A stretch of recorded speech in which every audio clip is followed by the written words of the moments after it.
Ani alamebao amba bela jelen fo ka awale mando ka haketo nyini ke aw fe kuna foni damnali la retard la amba fa na sa ka foko minye biula dai nai anta yoro bi cha tukuni ami mali ko na ke ka mali ko kana ke katlaga se kana mali ko no tukuni kurda sizim besena Jumado kiri do tigara akiri be talike mala mami naye ukabarake yoro ale sheku bela jilen kumania ku baelema abe sheki bo ukabarake yoro banki kono ka blakata ayreka societe krelen kono andabna na do kuma na santan kaso odirama Procureur mi me kuchala mamunu ngo fuga chen musoya kafoko chen cheka je ko fuga sinsi kuchala kono ani munu me nube demsen vitunu mine kudo kudi kamalo ngoroma aleo matambla kata kasola Yusuf Daba Jawara sigira duru na procureur ye ale blakata kasobona ko sabula ko aye lajeke lajemi kuma ya Maria abolo o lajei o kera ni ya dogoku fly comme nduru na tribunal ya le mine juma temene ya blakata kasobo mala bi no borai ofisi moyen bani sori kemesoni sudane oni maroke on jigine no san konna na bi mi e directeur Isa Kante utalano aka yoro laje bara munu mine na sika ke anatlaka andado ola mali ale konna na alibi APDP ale ni CNP mi yu bolo no bla sebena sebemba to ubuseka jeka baraka nyongo fe tugumi Trump ale ka marfa min chira ale la irisi jamana nyemo ya iraka fo kuba wale ya kon ka sefo adana ko nga kuba don ko l'amerika nga jamana nyemo ko luka wale ya te kibara worobe ka bokko kanana ana ulubela jilen faraka ya saka seka kiware ko uluda auma niye andu ngai ulada ina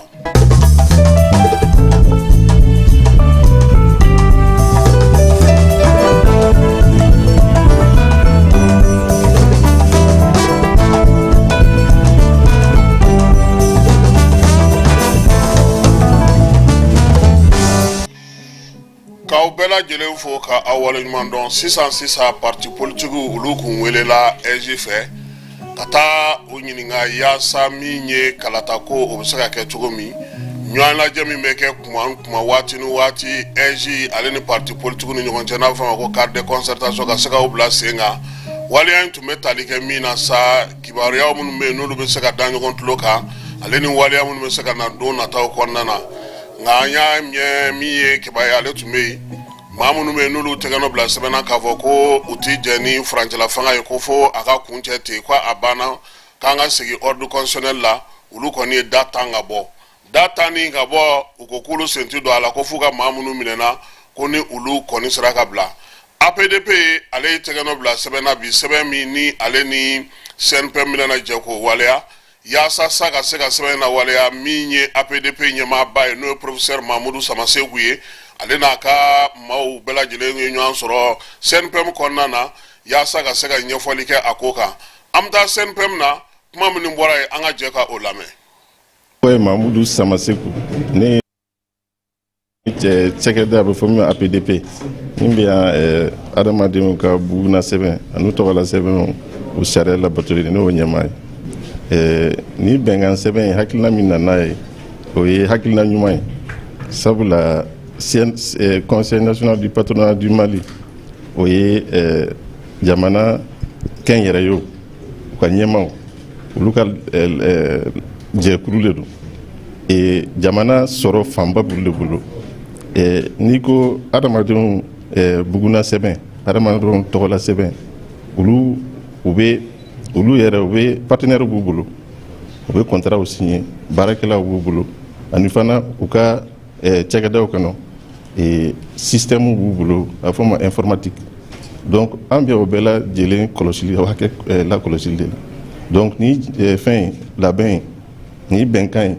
ye an bɛ ɲɔgɔn bolo di ɲɔgɔn ma ka ɲɔgɔn dɛmɛ ka olu ka jɛkulu mɔgɔw k'u ladɔnniya an ka sigida ka fɔ cogo an ka baarakɛyɔrɔ a bɛ yan kun min kama pour que an bolo di ɲɔgɔn ma k'u olu dɛmɛ ka anw yɛrɛ dɛmɛ an ka baara la an bɛ sensibilisation na sariya labatoli la ani fɛn wɛrɛ caman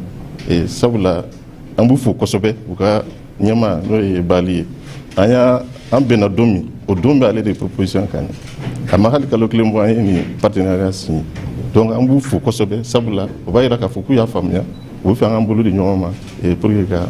an ka bɛn kosɛbɛ ka jamana in ka taa ɲɛ tɛ ni bɛnkan sɛbɛn i b'a sɔrɔ an bɛ baara kɛ waati san 3 généralement o san 3 kɔfɛ an b'a lajɛ est ce que an bɛnna min kan an y'a labato wa mun ɲɛna mun ma ɲɛ est ce que an kan ka lajɔ wa an ka taa ɲɛfɛ wa voilà mais an hakili la a bɛ ɲɛ a laɲini ye parce que an ka cakɛda in dɔnnen tɛ a kɛra jamana y'a sigi sen kan depuis san 2013 ni y'a san 10 ye san wɛrɛ b'a kɛ san 10 ye mars kalo nka a dɔnnen tɛ kosɛbɛ jamanadenw fɛ a dɔnnen tɛ cakɛdaw fɛ an de ka baara ye k'a lakodɔn wa ka sariya fana ka lakodɔn dɔrɔn tɛ dɛ jamana ka laɲini ye min ye adamaden bugula sɛbɛn tɔgɔla sɛbɛn pour que o ka labato sariya kɔnɔ donc c'est important que an yɛrɛ k'an déplacer ka taa k'an lakodɔn ka ɲɛfɔ cakɛdaw ye ka an ka bɛnkanw kɛ pour que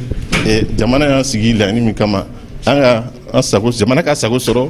a dabɔra minnu kama k'u sago sɔrɔ wa cakɛda bɛɛ k'i sago sɔrɔ a la hakilina ɲuman de don. Sidi Daɲoko, CNPM vice-président délégué bureau. Alors ADP président ni an ka vice-président Ould Babi o y'u bolo nɔ kɛ sɛbɛnna bi sɛbɛn min n'o ye anw bolo o ye engagement de parce que CNPM na ni u ye papier min signé bi o b'a yira k'a fɔ an y'a décidé k'a fɔ an bɛna baara kɛ ɲɔgɔn bolo baara min don an b'a nafa dɔn parce que sariya de bɛna sigi n'o ye sɛbɛnw ye n'o ye documentw ye n'o ye tagafɛnw ye fɛn fɛn bɛ kɛ bɔlɔlɔ kan ni sariyako tun b'a jɛ dɔɔni a bɛna dɔ fo sariyaw sigi o sariyaw sigili an ka baara bɛ kɛ mun ya la nin document min signé bi an ka vice président fɛ ani ADPP président an bɛna fɔ an ka entreprise ka daw yɛlɛ u ka da yɛlɛ u ye pour que u ka se ka baara kɛ baara min n'a nafa bɛ entreprise kan baara min n'a nafa bɛ économie yɛrɛ kan baara min n'a bɛ na sariya sigi sariya min bɛ kɛ fɛn min bɛ nafa ɲɛ bɛɛ ye donc o de an y'a bila o hakilina de la bi k'a fɔ ADP2 n'i y'a sigi cogo cogo